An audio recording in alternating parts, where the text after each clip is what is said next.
Já eu falo. Agora sim. Então, iniciando mais uma gravação.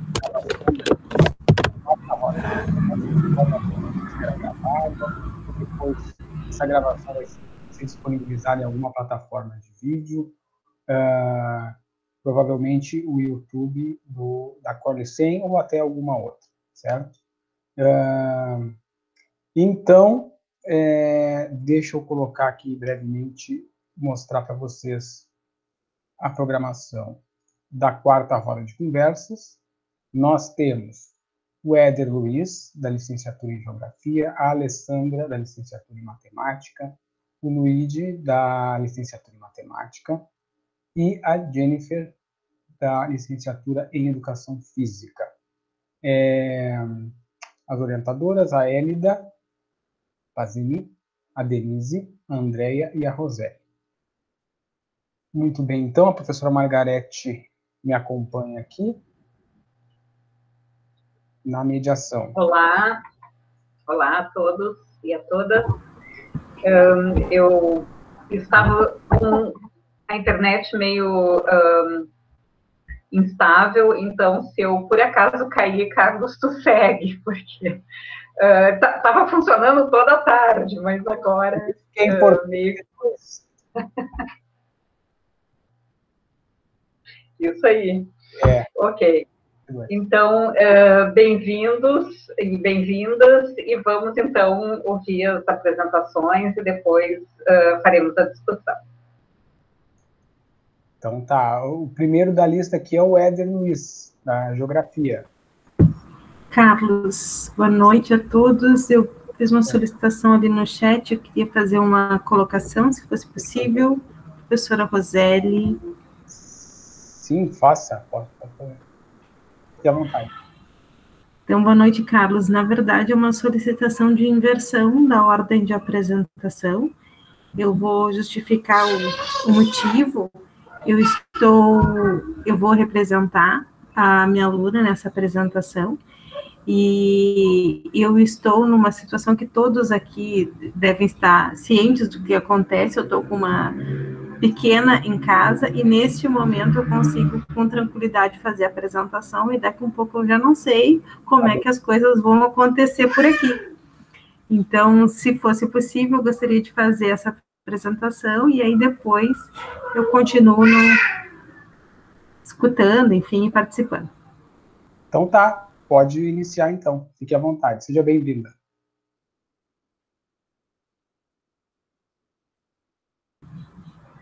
Tá bem. Para a Roseli, isso. Isso. Belmonte Machado.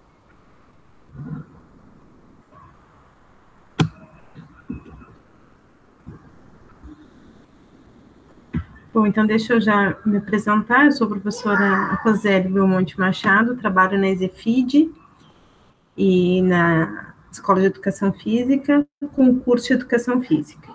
E eu venho aqui apresentar um pouco do que desenvolveu a Jennifer, que está aqui, abrindo a câmera nesse momento, que é monitora de estágio e trabalhou comigo neste semestre. Então, é um trabalho desenvolvido pela Jennifer, mas eu já vou justificar também por que eu estou fazendo essa apresentação no momento.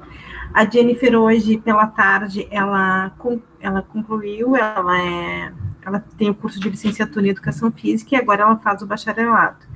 Então, ela é monitora de estágio pelo bacharelado, mas hoje à tarde ela apresentou, então, a defesa do seu projeto de dissertação. Então, como ela tinha bastante trabalho pela frente, então eu me dispus a fazer essa apresentação para ela, mas ela está junto aqui, nós vamos apresentando em conjunto, né, Jennifer? Então, vou começar fazendo a apresentação. Então, é a primeira vez que a gente está participando do seminário aqui, né, das licenciaturas, é a primeira vez que nós estamos aqui nessa participação. Deixa eu colocar a apresentação aqui. E vamos ver se vai funcionar.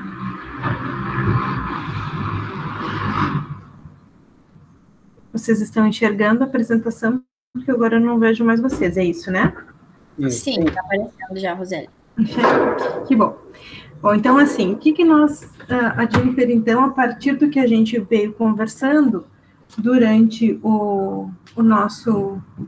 a realização do estágio, o que ela propõe, então, para trazer para a gente, para essa conversa. É de pensar, então, nas experiências dos estagiários de educação física no ensino remoto emergencial da URGS. Então, o trabalho da Jennifer Bielavski, que é a monitora da disciplina de estágio no ensino fundamental 2021, e também mestrando do programa. E eu, né, a professora Roseli Monte Machado.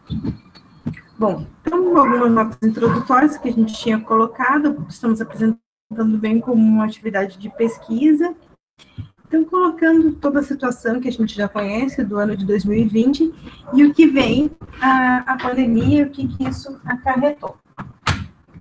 Pois bem, e aí a situação do estágio emergencial que a gente vive na universidade. Frente a isso, então, nos propomos a olhar para os estágios de educação física no formato aéreo, né? E pensando como é que eles acontecem geralmente. Os estágios de educação física, eles são organizados por turmas, onde nós temos, então, parceria com as escolas. Nós acompanhamos os alunos nas escolas em tempo integral. Nós fizemos uma imersão no contexto escolar. Qual é a nossa preocupação? Bom, e agora? Como é que iriam acontecer esses estágios frente a tudo isso? Então, o objetivo geral do trabalho aqui foi refletir sobre as experiências dos estagiários de educação física, atuantes no ensino fundamental, no desenvolvimento de aulas remotas. Com metodologia, então, pensando que é uma pesquisa qualitativa, que, de acordo com Molina Neto, ao refletir sobre a educação física escolar, oferece uma maior agilidade e liberdade para reflexão no tipo de análise estabelecida pela investigação. Qual é a metodologia desse trabalho, então? Nós temos na disciplina de estágio um seminário final, um seminário interno da disciplina. Então, nós nos propomos a analisar os trabalhos finais desses alunos, que são da turma D, da disciplina de estágio de docência de educação física no ensino fundamental, anos iniciais e finais, que foi realizado agora em novembro, esse seminário. Então, um seminário interno da disciplina, que propõe que os alunos escolham um tema que tenha atravessado o seu estágio e desenvolvam uma reflexão com base na prática que eles tiveram, apoiado em autores da área. Então, essa reflexão ela tem que ser entregue em material escrito e também apresentado no formato de seminário. Então, metodologicamente, teve 2 momentos: a leitura e análise dos trabalhos escritos entregue pelos alunos e também o acompanhamento com anotações em diário de campo das discussões suscitadas no seminário. A gente está trabalhando com 2 conceitos principais: o conceito de experiência, a partir de Jorge La Roça, como aquilo que nos passa, que nos acontece, o que nos toca, algo raro nos dias e que exige parar para pensar, parar para olhar, parar para escutar, pensar mais devagar, olhar mais devagar e escutar mais devagar. E escola, a partir dos belgas Jean Machelet e Martin Simons, como um espaço público, um espaço livre, um espaço de estudo. Pois bem, o que as discussões nos mostraram, não é? A análise nos mostra quais foram os principais temas que os alunos, então, que desenvolveram a disciplina de estágio supervisionado, né, de estágio de docência, no ensino fundamental nos trazem. Quais foram os temas que eles escolheram para discutir? A ludicidade na educação física escolar, a importância do brincar no período de distanciamento social, as dificuldades enfrentadas pelos professores das escolas com o modelo de ensino remoto, os desafios das práticas de ensino remoto no modelo, né, do remoto, as diferentes abordagens pedagógicas utilizadas no ensino remoto e o papel da educação física na quarentena. Esses foram, assim, os principais temas que eles levantaram. Então, pensando no lúdico, como é que o lúdico ajudou a construir a educação física nesse momento, a importância do brincar, as dificuldades dos professores, eles trouxeram muito como foi para eles difícil e, ao mesmo tempo, eles auxiliaram os professores que, por exemplo, tinham dificuldade porque caiu o Wi-Fi e os professores não conseguiam voltar para a aula, e toda uma série de questões tecnológicas que os professores enfrentavam, e isso atravessava o estágio deles, todos os desafios da prática que se apresentaram, quais abordagens eles foram pensando para poder utilizar nesse momento, e o papel da educação física na quarentena, quanto que isso foi destacado por alguns como um trabalho fundamental de ser realizado, no momento em que as crianças tinham que ficar por exemplo, muitas vezes sentados à frente do computador, e que quando eles iam, então, para a educação física, tinha esse momento também que eles se mexiam e faziam outras atividades. Enfim. Durante as discussões do seminário, destacamos, então, alguns pontos principais de discussão. As dificuldades dos alunos, então, encontradas ao se depararem com o estágio na forma remota, porque eles haviam se matriculado na forma presencial. Então, dúvidas e expectativas que tiveram para seguir o estágio, muitas coisas nesse sentido.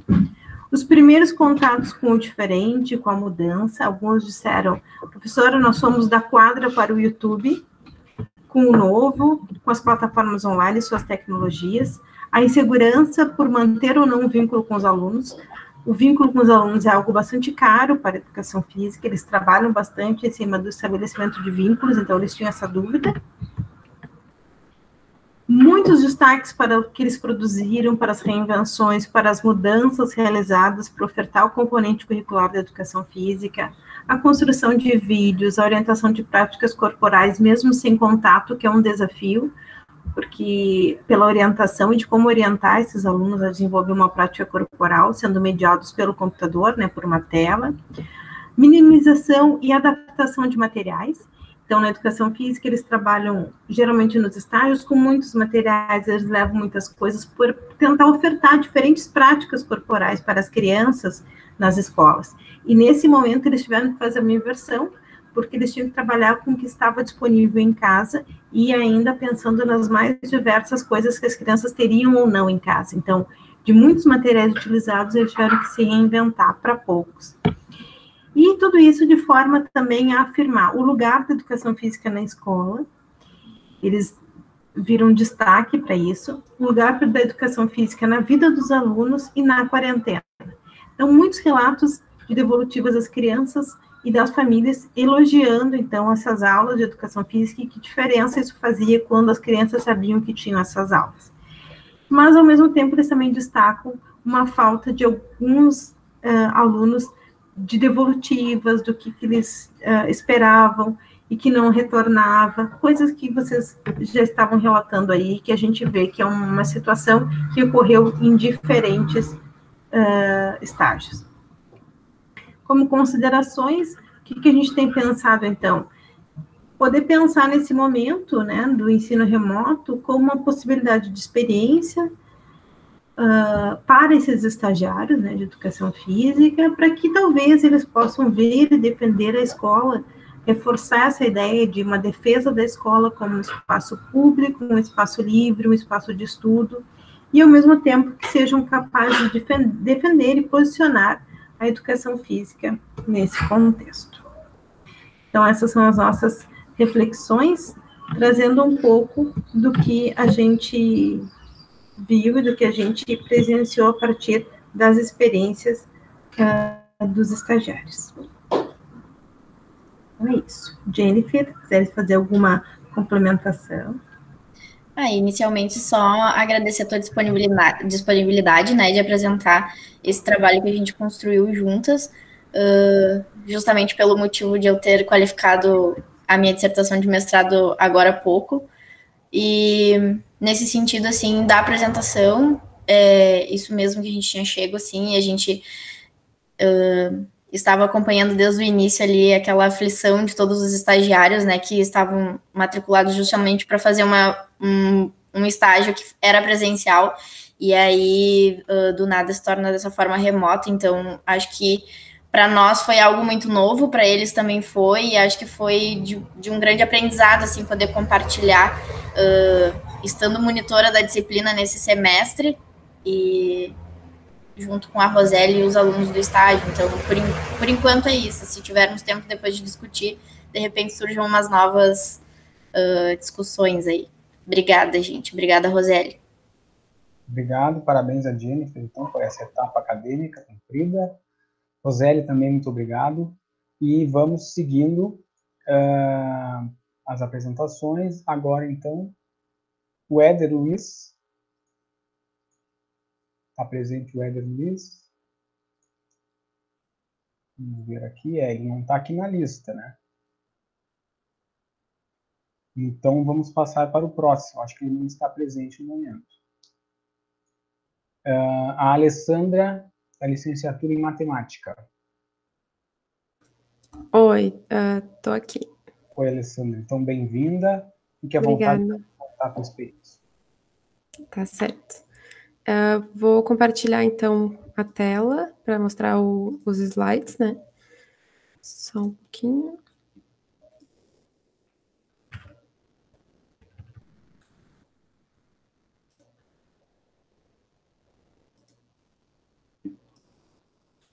Vocês estão enxergando?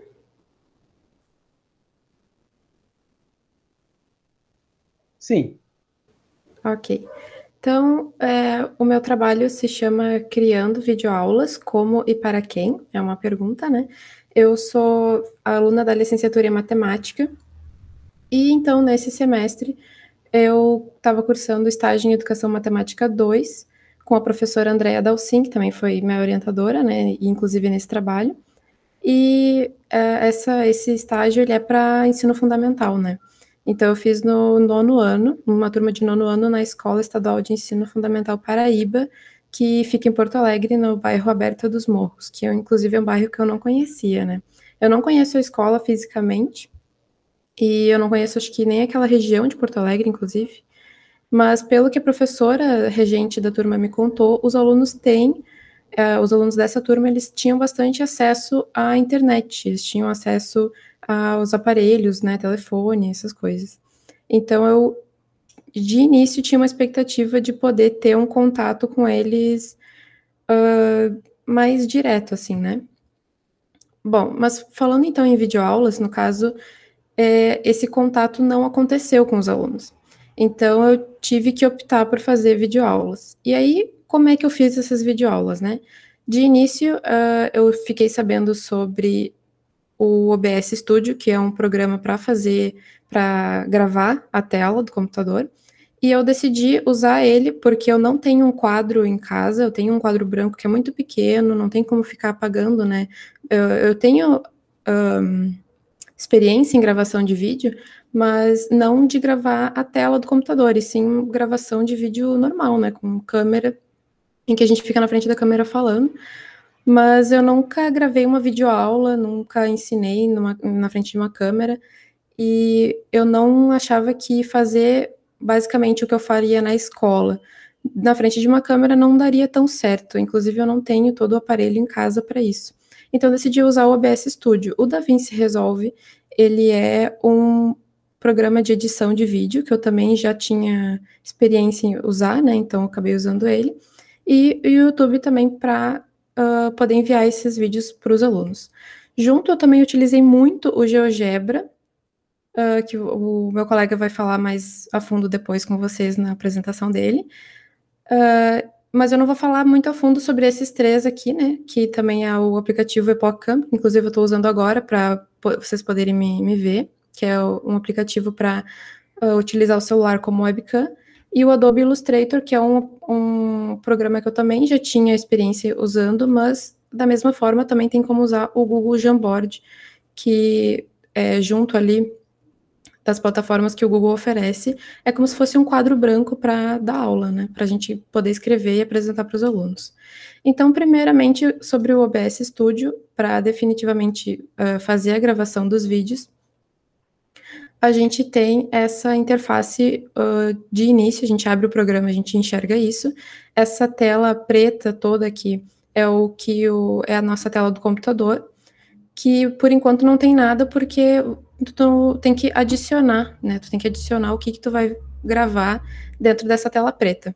Tu pode colocar a tela inteira, que nem muitos já apresentaram aqui, compartilhando a tela completa, mas tu também pode compartilhar apenas algumas janelas, né? Ou a câmera, ou fotos, tu pode colocar o que você quiser aqui dentro. E...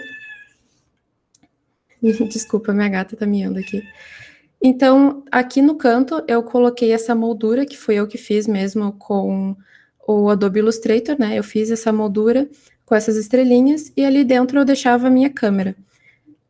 Essa outra seta que ela indica esse quadrado branco aqui é o Chrome, que eu coloquei aqui, e a gente adiciona o que a gente quer gravar. Aqui, no caso, eu botei uma janela do Chrome, e esses pontinhos vermelhos aqui a gente consegue aumentar ou diminuir e também mover dentro dessa tela como que vai ficar sendo gravado. Então, no caso, a gente poderia aumentar a janela do Chrome para que tudo fique bem grande na gravação.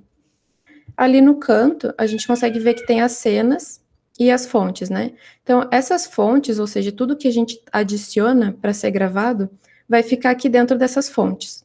Então, eu coloquei a moldura, que é uma foto, tá aqui no canto.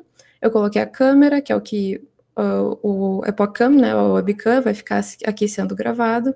O GeoGebra, daí vocês podem ver que aqui eu cliquei para que o GeoGebra não seja visualizado na gravação. Se eu clicar aqui de novo, ele vai ser visualizado se ele estiver aberto no meu computador. Coloquei a calculadora, então todas essas fontes aqui fui eu que adicionei manualmente. Só que se a gente trocar de cena, a gente vai para a primeira cena ali, agora nossas fontes são outras, porque cada uma dessas cenas, a gente tem que adicionar as fontes que a gente quiser. Então, a gente pode trocar de cena também para definir o que fica melhor para cada gravação de vídeo, né? Então, se você quer gravar só o Chrome, então você coloca uma cena que tem só o Chrome. Então, se você quiser usar muito mais o GeoGebra, né, daí tu coloca uma outra cena que tenha só o GeoGebra, e assim pode ir em diante. E aqui no outro cantinho a gente tem os controles, né, para iniciar e parar a gravação. Também tem como fazer transmissão ao vivo, principalmente com o YouTube, né. Agora, falando da edição dos vídeos, eu utilizei o DaVinci Resolve. O DaVinci, ele tem essa interface, quando a gente abre ele, aparece essa janela com os projetos, e eu criei um projeto específico para videoaulas. Então, eu clico no projeto da videoaula, e assim ele é por dentro da edição. Ele tem muitas e muitas ferramentas, mas para edição de videoaula, eu achei que eu não fosse precisar de tantas ferramentas assim, embora eu já sabia usar bastante esse programa, mas no fim eu percebi que eu usei muita coisa assim. Então, aqui vocês podem ver que a gente tem as mídias, né? Então, tem áudio, tem fotos, e é onde a gente vai adicionar o nosso vídeo também gravado com o OBS. A gente pode simplesmente abrir uma pasta, arrastar o vídeo para cá e tá pronto. Daí, o que acontece é que assim que a gente adicionou o vídeo aqui em cima, a gente arrasta o vídeo para a nossa timeline, ou seja, para a nossa linha do tempo. Então, assim que a gente arrastou o nosso vídeo para a linha do tempo, a gente tem ele aqui, a gente pode começar a cortar, a fazer as edições todas, inclusive esses textos aqui, a gente pode, toda essa linha do tempo ela é feita em camadas, né? Então, para adicionar texto por cima do nosso vídeo, inclusive aqui nesse quadrado é onde fica a visualização do nosso vídeo, como está aqui na timeline, a gente pode adicionar o texto em cima do vídeo, e aí fica aqui na visualização, a gente consegue ver que o texto fica em cima do vídeo. Mas assim, é muita ferramenta, então isso tudo faz parte do processo apenas da gravação e da edição do vídeo, né? E aí, depois, por último, eu criei um canal no YouTube para compartilhar esses vídeos, essas videoaulas com os alunos. Então, de início, se vocês forem entrar lá, se eu desse o link para vocês entrarem no canal, esse é o canal, ele não tem nenhum vídeo público, porque eu acabei colocando meu telefone, meu e-mail pessoal, para os alunos poderem me contatar, então eu não queria deixar os vídeos públicos, né? Então, entrando no meu canal, ele é assim, só que eu posso ter acesso a essa playlist com todas as videoaulas que eu fiz, que elas estão no modo não listado, ou seja, só quem tem o link desses vídeos ou dessa playlist pode assistir esses vídeos. Então, esses links desses vídeos ou dessa playlist foi disponibilizado para os alunos. De início, então, como eu ia usar muito o GeoGebra, eu fiz um vídeo de introdução ao GeoGebra, explicando como é que funcionava para os alunos. Comecei falando sobre triângulo, retângulo, teorema de Pitágoras, e fui fazendo videoaulas bem, assim, num tipo de transição de um tema para outro, né? Então, aqui, triângulo, retângulo, teorema de Pitágoras, continuei sobre esse assunto na projeção de catetos na hipotenusa. E aí, a partir daí, fui indo também para o teorema de Tales, que também tem a ver com triângulos. Então, tudo isso foi sendo feito durante o estágio. No total, foram 9 videoaulas construídas, né? Então, aqui tem um trechinho de uma videoaula que eu fiz. eu vou colocar para vocês assistirem. Acho que é uma das últimas que eu fiz. Vou colocar o tempo também um pouquinho mais avançado. Mais rapidinho para vocês verem. Estão escutando? Não, aqui.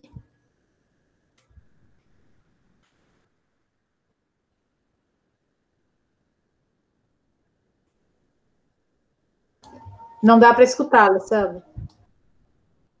Não dá para escutar? Não.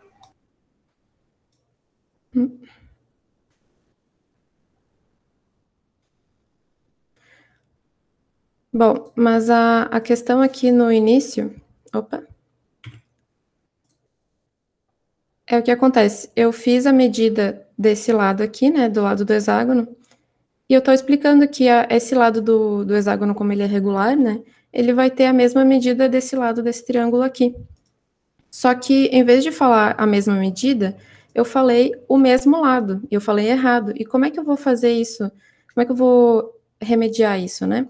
Então, eu peguei na edição mesmo e coloquei aqui a frase certa que eu deveria ter falado em cima do que eu estava falando. Então, e depois, de novo, consegui me corrigir novamente. Inclusive, esse texto aqui em cima, escrito hexágono regular, eu fiz na edição, porque não tem como eu fazer isso durante a gravação, né? E aqui no canto, como vocês podem ver, fica a minha imagem falando.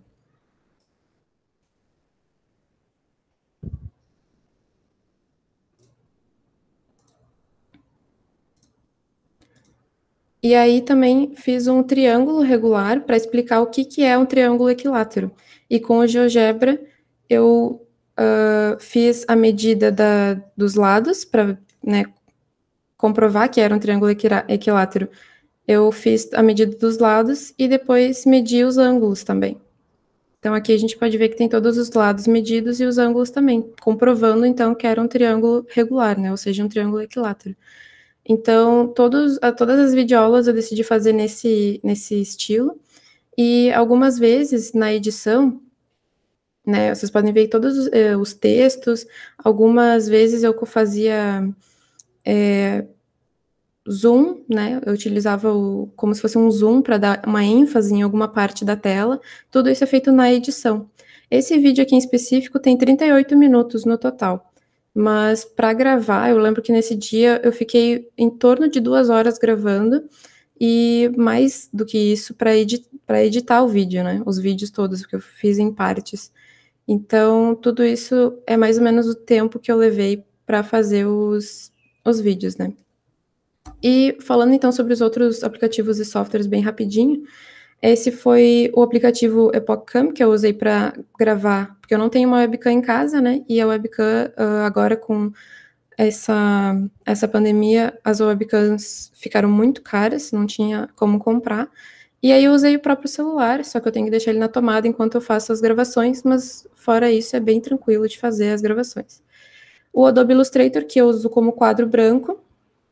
Então, eu vou mostrar para vocês depois como é que aparece no vídeo, mas basicamente eu já tinha uma experiência usando esse programa, né, esse software. Então, eu resolvi utilizar ele como o quadro branco nas videoaulas. E também o GeoGebra eu usei em praticamente todas as videoaulas, foi pouquíssimas as videoaulas que eu não utilizei, mas eu não vou entrar muito a fundo sobre esses, porque eu usei eles dentro das videoaulas e não na construção delas em si. Então, aqui, por exemplo, é eu utilizando o Illustrator como quadro branco. Então, dá para ver que eu não mexi muito ali no OBS o suficiente para que ficasse só a parte branca da tela. Então, aparece, né, toda a interface do programa, né, ao redor, a parte em cinza. E com o tempo, essa se eu não me engano, é a videoaula 2, e com o tempo eu percebi que, mexendo no OBS, né, nas configurações e tudo mais, eu podia fazer com que só a parte branca aparecesse, e aí fica muito mais amplo, muito mais específico.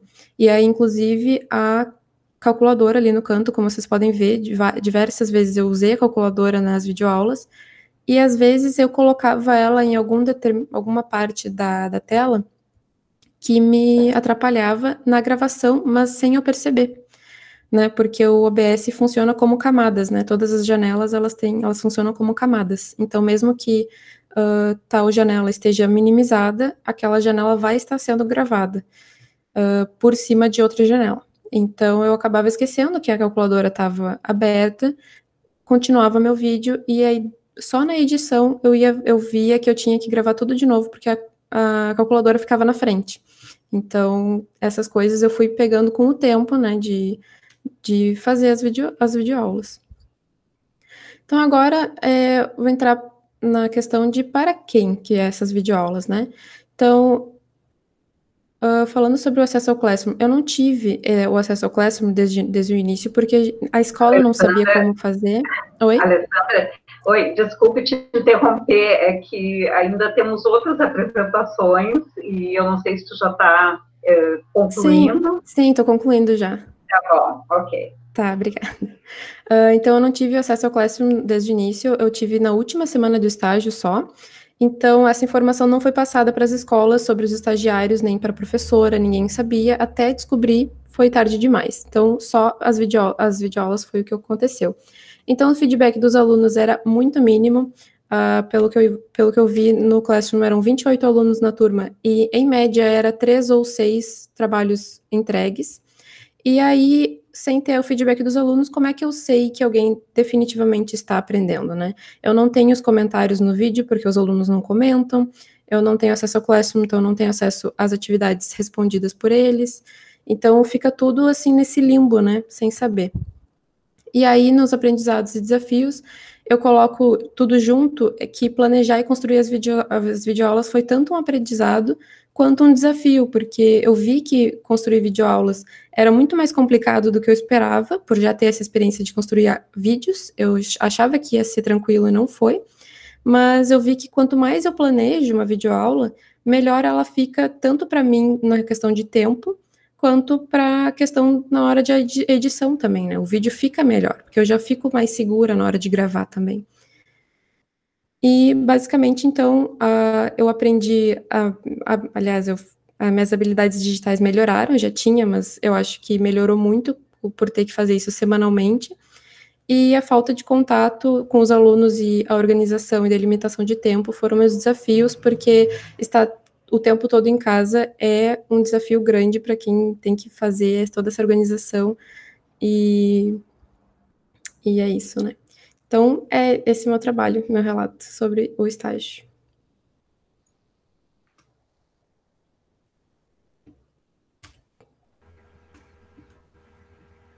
Muito obrigada, Alessandra. Continuamos, então, desculpa eu te interromper, só porque tem outros e nosso teto é assim às 8. Não, eu sei, eu estava até falando rápido, não, desculpa. Não, tudo certo, tudo certo. Super interessante. Luigi, estás por aí? Oi, boa noite. Oi, tudo bem? Tudo bem. Ok, vamos ver, temos 10 minutos, não sei, Éder, tu chegaste? Não sei se o Éder não está, pelo que eu vi. É. Então tá, então seguimos com o Luigi e depois vamos para a discussão. Tá, ok. Eu vou colocar uma apresentação, porque a minha câmera ela não está ligando, mas eu vou colocar uma apresentação, depois eu tento ligar a minha câmera. Eu vou abrir aqui.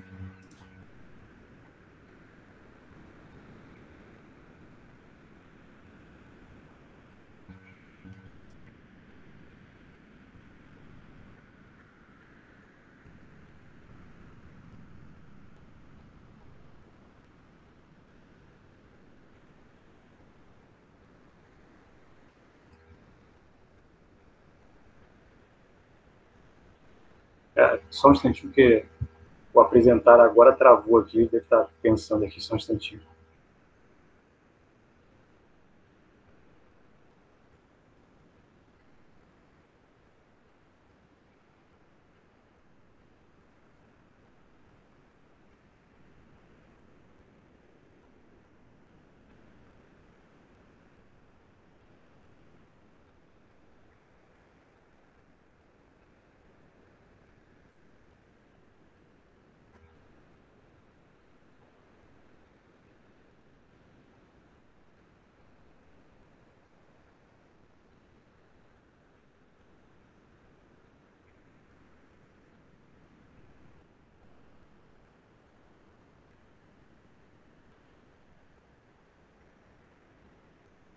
Eu já pedi para compartilhar, acho que não apareceu ainda, não, né? Não, por enquanto não. Eu já dei compartilhar aqui. Agora está vindo. Sim, vai. Está vindo. Uhum. Estamos vendo. Já apareceu para vocês? Sim. Está ótimo. Uhum. Tá. Então, assim, eu vou falar um pouco do que foi a experiência do meu estágio, né? Eu faço... O nome da apresentação é Recursos Digitais na Aula de Matemática. No fundo, seria uma aula remota de matemática, mas era uma aula de matemática. Vou falar um pouquinho desses 4 aplicativos aqui, que foram que me acompanharam bastante durante o meu estágio, além de vários outros, mas esses foram os que mais me acompanharam. A disciplina estágio em Educação Matemática 2, né, foi no semestre 1/2020. A professora orientadora é a professora Andrea Dalcin. Eu sou o Luigi, né, e a escola foi a Escola Estadual de Ensino Fundamental Paraíba CIEP, que fica na Zona Sul, que também foi onde a colega Alessandra fez. Só que a minha turma foi a turma 83, 8º ano do Ensino Fundamental Regular. Aconteceu uma coincidência, porque um pouquinho antes de começar o semestre nosso, né, já atrasado, e um pouquinho antes, ali em agosto, eu tinha sido já chamado para ser professor temporário de matemática lá na mesma escola. Então, acabei entrando um pouco antes e depois acabei fazendo estágio na mesma escola, né? Então, já era, assim, eu tinha um mês ali praticamente como professor temporário e fiz o estágio ali também. Vou falar um pouco do Google Sala de Aula, né? Então, o Google Sala de Aula é uma plataforma de interação entre aluno e professor, disponibilizada pela Rede de Ensino do Estado do Rio Grande do Sul. Eu achei muito interessante a plataforma, né? No início, a gente começa com uma formação, que é letramento digital do Estado, e que faz uma diferença muito grande, porque além de conhecimentos técnicos, ela dá uma formação mais abrangente de como usar recursos, como tentar se comunicar, não só aquela parte técnica do uso do aplicativo em si, né? Uma parte mais pedagógica também, para a gente tentar fazer um trabalho direcionado para o tempo que a gente está vivendo agora, né? O interessante do Google Sala de Aula é que ele disponibiliza todo o pacote de recursos do Google. Isso é muito interessante, porque fica tudo linkado, né? Então, toda aquela parte de documentos, formulários, apresentações, o próprio Meet, tudo fica vinculado no mesmo lugar no Google Sala de Aula.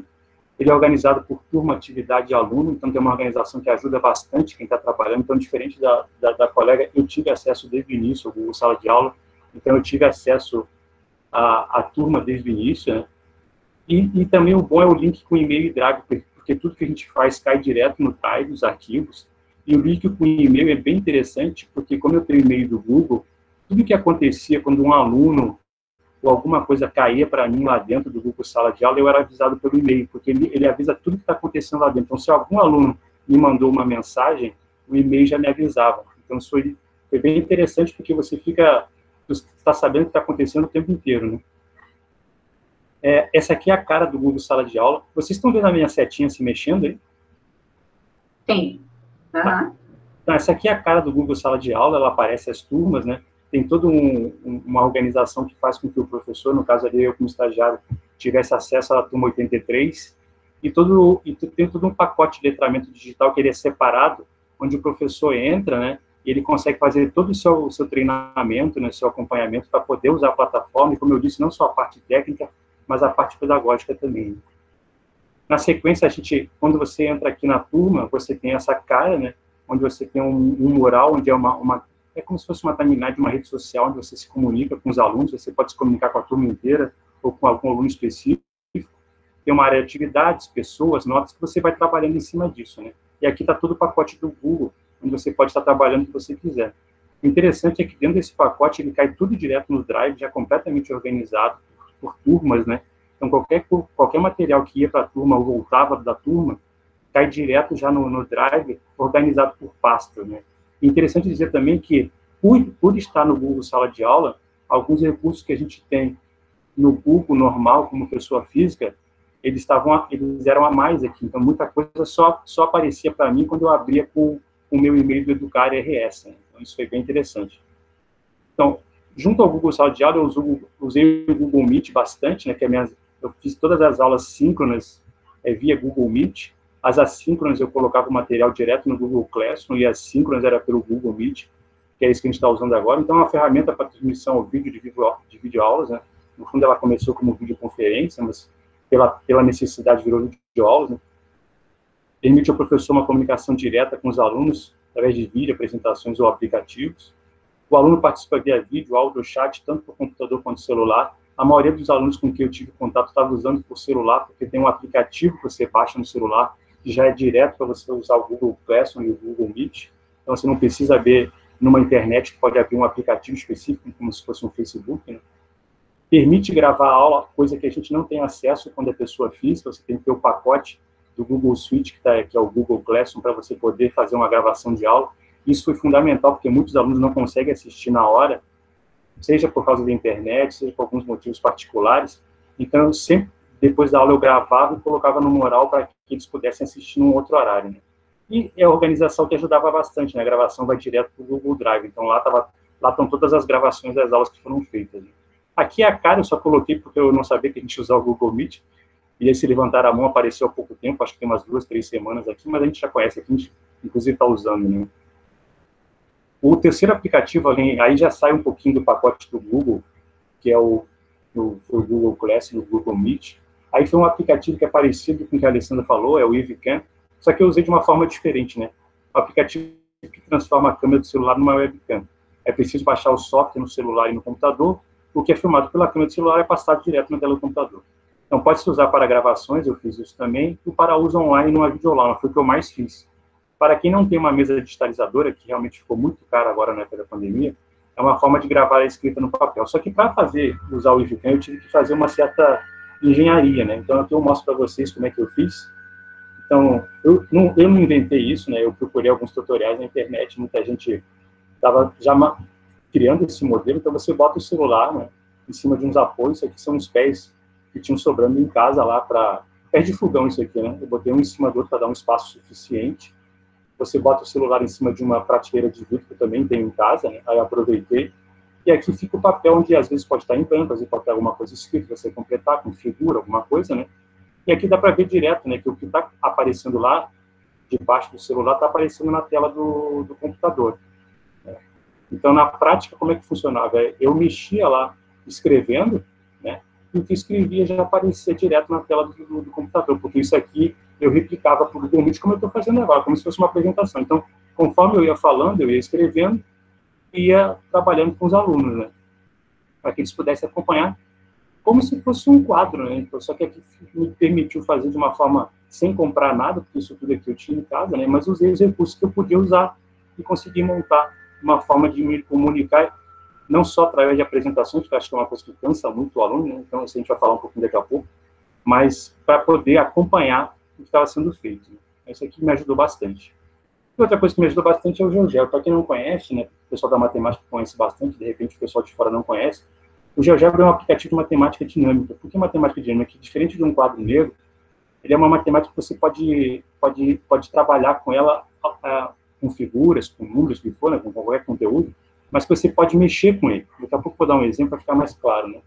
Você pode mexer com as figuras, você pode variar o que você está fazendo ao mesmo tempo que você está trabalhando. Ele pode ser usado baixando o software ou usando a versão online. Eu usei os dois com os alunos. Inclusive, mandei o link para eles também utilizarem, né? Permite ao professor desenvolver materiais próprios ou materiais prontos. Então, eu desenvolvi alguns materiais, e alguns materiais eu já usei prontos também, porque é como se fosse um repositório de objetos pedagógicos. Então, você vai lá e tem muito professor, aluno que já coloca material, e ele disponibiliza para você usar, e trabalha por tags. Então, você vai lá, coloca a tag que você está procurando e encontra o material que você quer. É possível trabalhar por formatos de atividades, inclusive jogos, tem bastante jogo montado ali mesmo, né, e passando pelos mais variados conteúdos de matemática, não só geometria. A gente pensa que GeoGebra fala de geometria, mas dá para trabalhar vários conteúdos de matemática e de física também. Tem desenvolve essa matemática fazendo material e usando materiais. Então, ao mesmo tempo fazendo, você desenvolve matemática, e usando, você desenvolve matemática. Eu vou ter que agora abrir aqui, então eu vou parar uma apresentação para abrir a outra, só para mostrar como é que realmente, como é que funciona o GeoGebra. Um trechinho de uma aula, né? Não é a aula inteira, é só um trechinho de uma aula, só para mostrar para quem não conhece a dinamicidade do que o GeoGebra permite o professor trabalhar, principalmente numa aula remota, né? Isso dá para fazer num projetor, numa aula presencial, mas numa aula remota ele ajuda bastante. Então, eu vou parar essa apresentação e abrir a outra. Quer dizer, abrir o GeoGebra, né? Só eu vou pedir para dizer quando aparece, porque aí eu não vou conseguir enxergar aqui. Estou ainda abrindo aqui, porque está um pouquinho lento.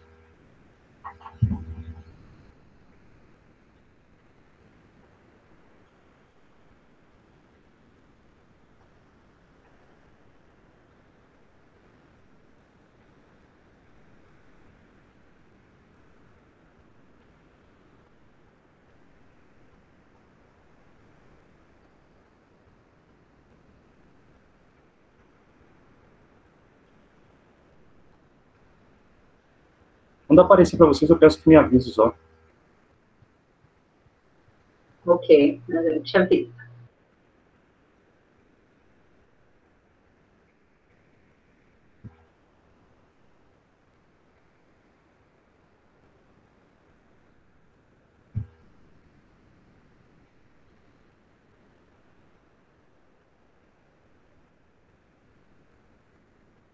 Não apareceu ainda? Por enquanto, não. Agora sim, está começando. É uma tela branca, né? Ainda não entrou bem. Vamos ver.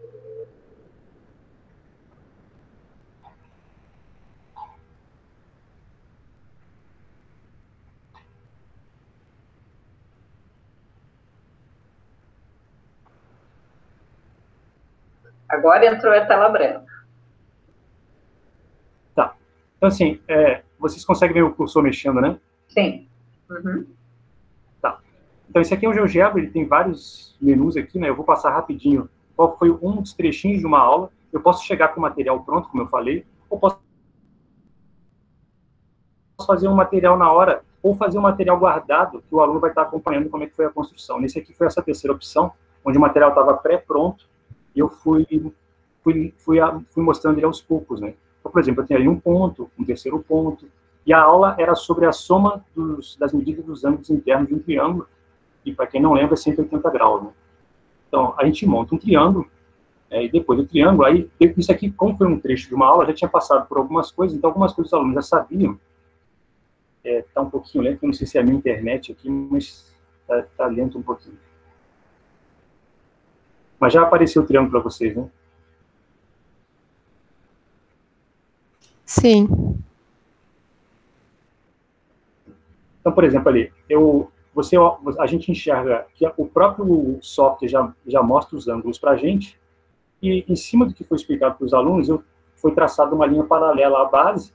Essa linha paralela à base ajuda na matemática a gente a enxergar os ângulos alternos e internos, de tal forma que não está abrindo aqui, deixa eu só ver se ele consegue trabalhar aqui.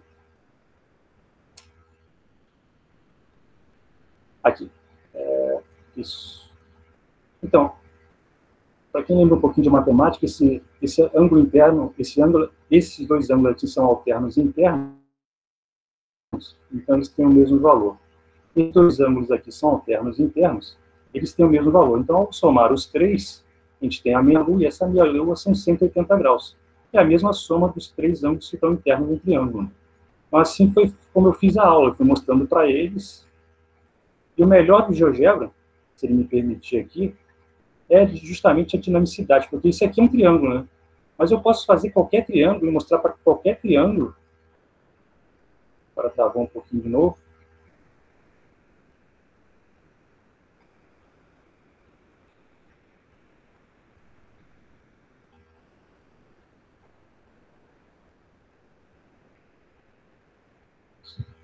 Se agora ele vai.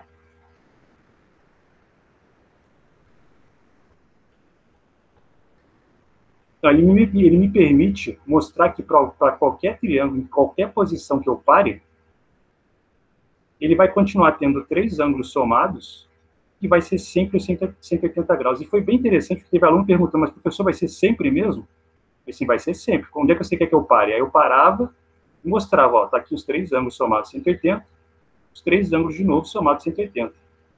Você pode mexer em qualquer ponta do triângulo, coisa que num quadro negro a gente não consegue. Isso aqui que é a matemática dinâmica, né? você mostra que os 3 ângulos somados, claro, conhecendo alguns conteúdos de matemática, como eu falei, dos ângulos alternos e internos, aí você consegue trabalhar com GeoGebra. Eu vou parar essa apresentação e voltar no último slide para terminar. Que a ideia era só mostrar um trechinho mesmo, mas mostrar que o GeoGebra funciona desse jeito, né? De uma forma dinâmica. E que você consegue colocar na tela do computador para que o aluno consiga acompanhar tudo que está acontecendo, né? E com o Meet poder participar, porque ele vai perguntando, vai tirando dúvida, né?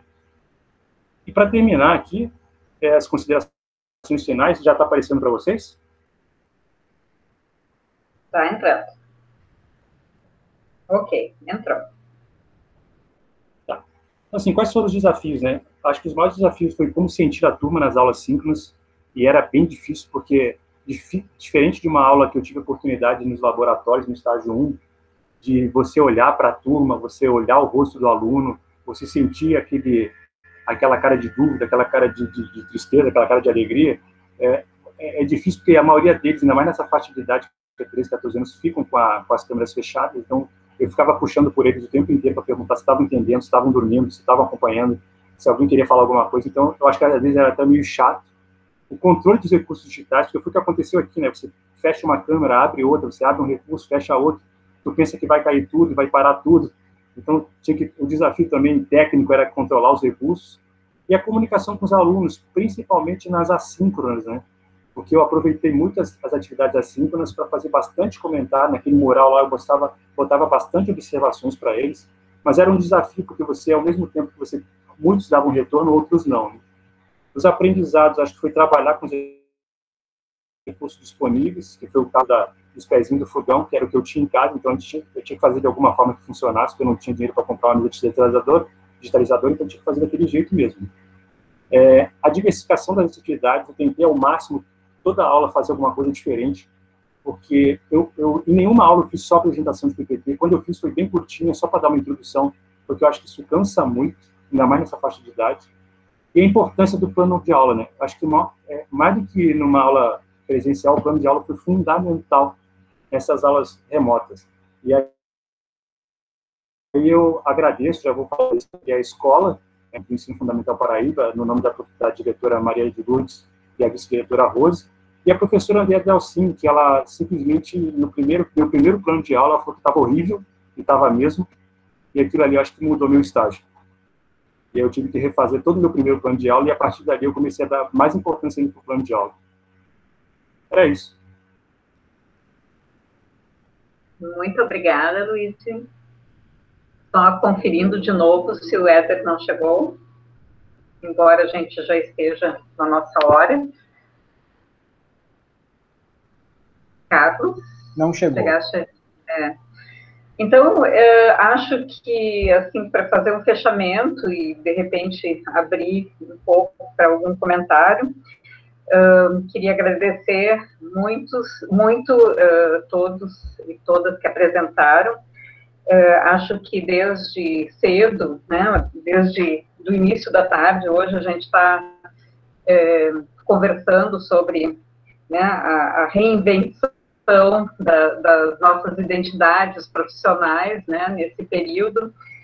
Também estamos conversando sobre as dificuldades que o não presencial levanta né, das diferenças sociais e como isso impactou de uma forma muito diferente, né, as diferentes escolas, as diferentes redes, né, e também falamos em vários momentos, de formas diferentes.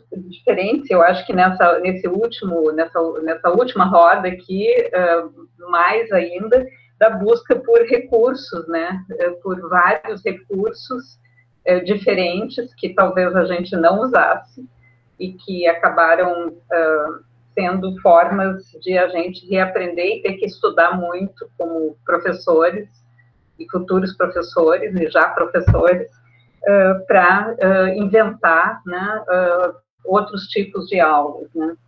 Achei super interessante o que a Alessandra levantou, e eu acho que o Luigi também deixou isso claro, né, e mesmo a apresentação também da Roseli, né, com a Jennifer, do tempo que se leva para o planejamento e da criatividade que a gente precisa ter, né?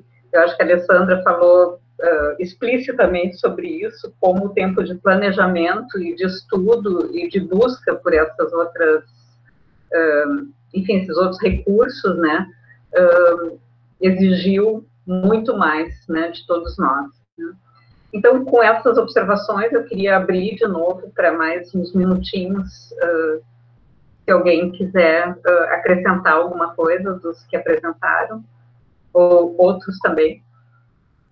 Eu queria fazer uma pergunta pontual, que eu fiquei na dúvida na hora da apresentação para a Alessandra, sobre os diferentes softwares que ela usou ali, né? Se todos eram gratuitos ou teve algum que era pago. Principalmente, eu fiquei na dúvida do Adobe Illustrator.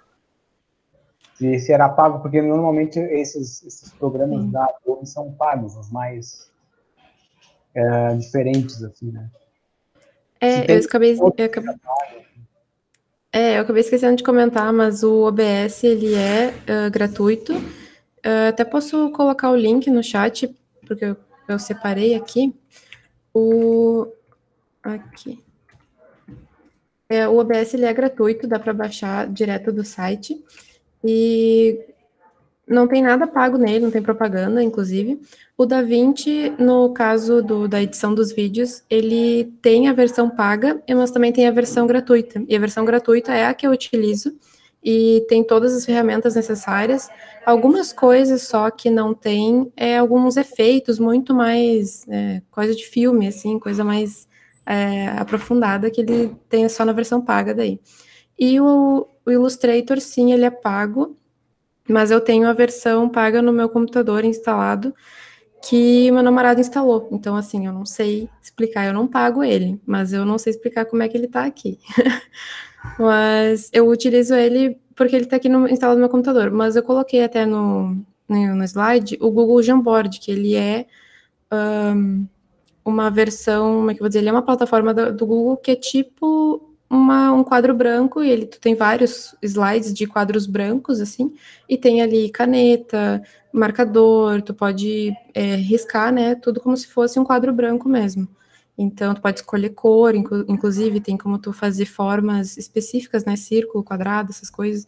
Eu não utilizei, eu cheguei a abrir ele uma vez, mas eu não utilizei porque eu já tinha mexido muito no Illustrator, né, então eu já conhecia mais. Mas o Jamboard também é uma versão que nem o Paint também, que tem no... É tipo um Paint que tem no computador, assim, aquele programa, né, que tem no Windows.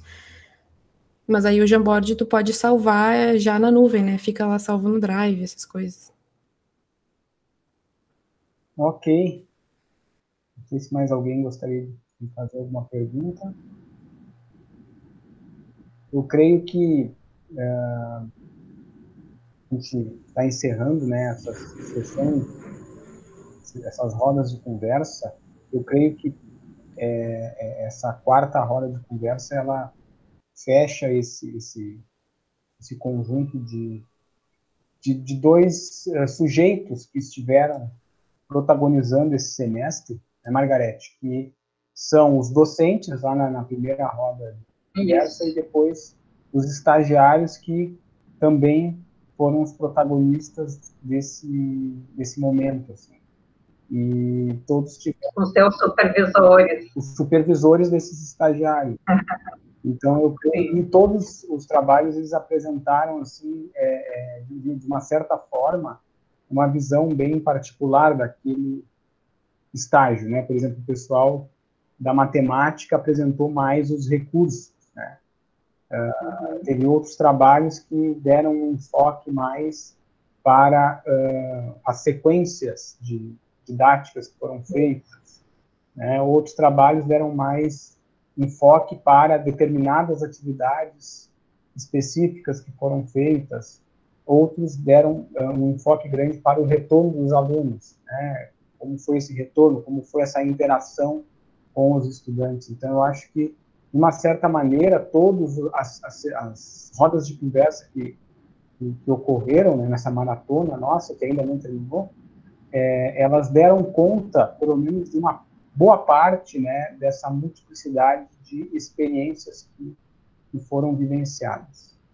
Então, eu quero agradecer, já era para ter começado, né, a última roda de conversa, então, quero agradecer a participação de todas e todos que fizeram esses relatos, que trouxeram essas reflexões. Gostaríamos de explorar mais, de perguntar mais, de fazer mais reflexões com esses trabalhos que foram apresentados aqui, mas, infelizmente, vamos fechar 8 horas de evento daqui a pouco, então,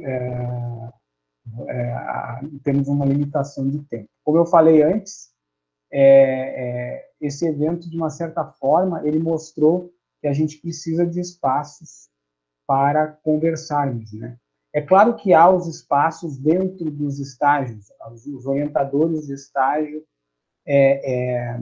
possibilitam aos estagiários apresentarem as suas experiências dentro de cada turma de estágio. Mas não é a mesma coisa fazer isso apresentando para um conjunto maior de colegas, de docentes, né? E ao ocorrer essas apresentações, a gente consegue ter acesso e refletir, né, sobre experiências outras que são diferentes das nossas. Então, eu creio que precisamos de mais momentos assim, inclusive com relação à presença dos professores e supervisores da educação básica, que recebem os nossos estagiários, que, sem dúvida, a participação deles hoje foi bastante importante, e eu acho que essas rodas de conversa até aqui, então, se mostram fundamentais e mostram a necessidade que a gente amplie esses espaços, né, de conversa, de debate. Eu sei que é difícil a gente conseguir essas datas, esses momentos, mas eu acho que a gente precisa pensar nisso com bastante seriedade.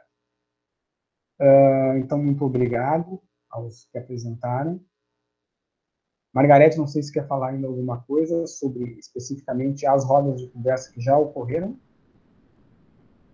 Só agradecer, e acho que foi um compartilhamento fundamental, né? A gente saber como todos nós, né, demos conta de desempenhar tantas funções diferentes, né, de fazer circular, de alguma forma, textos, fazer circular, enfim, as nossas áreas, né, por esses alunos, porque, né, desde o início a gente está falando dessa dificuldade e assim, de como é difícil, o foco está na aprendizagem, mas, na verdade, todos nós estamos aprendendo a lidar, né, com essa situação. E eu acho que o professor, assim, o professor ficou numa função que teve que assumir muito de fazer circular conhecimento, né, de alguma forma, da melhor forma possível. E, enfim, eu acho que a gente aprendeu bastante, está aprendendo, e quanto mais a gente puder colocar, eu acho que alguns de vocês trouxeram agora também nessa roda, né, assim, a preocupação com a aprendizagem dos alunos, que é, obviamente, sempre a preocupação do professor. Mas a gente não está ensinando para ninguém, a gente quer justamente que haja retorno, que haja resultados, que o conhecimento circule, né? Então, assim, é um grande desafio para esses contextos todos diferentes que nós vimos, né? Para alguns contextos, evidentemente, muito mais desafiador, mas, enfim, né, estamos aí na luta para tentar buscar caminhos, né? E realmente foi muito gratificante ouvir vocês, todos, né, e todas que apresentaram aqui. Muito obrigada. Também agradeço. E, diante desse conjunto de relatos, de reflexões, de experiências que foram compartilhadas, a gente organizou uma roda de conversa de fechamento, não é? Eu até vou projetar aqui. Para que a gente possa... Deixa eu colocar aqui.